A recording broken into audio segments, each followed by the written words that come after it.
अतिक्रमण हटाए जाने के विरोध में ग्रामीणों ने नेशनल हाईवे पर चक्का जाम कर किया विरोध प्रदर्शन।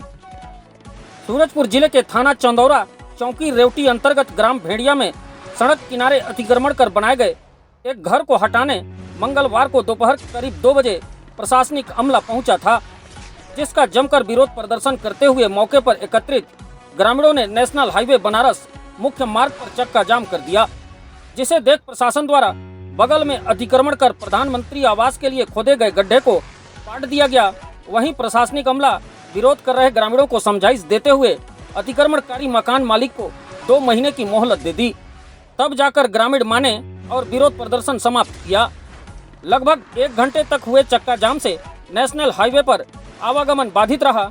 वहीं अतिक्रमण हटाने पहुंची प्रशासनिक अमला को बिना अतिक्रमण हटाए ही वापस लौटना पड़ा।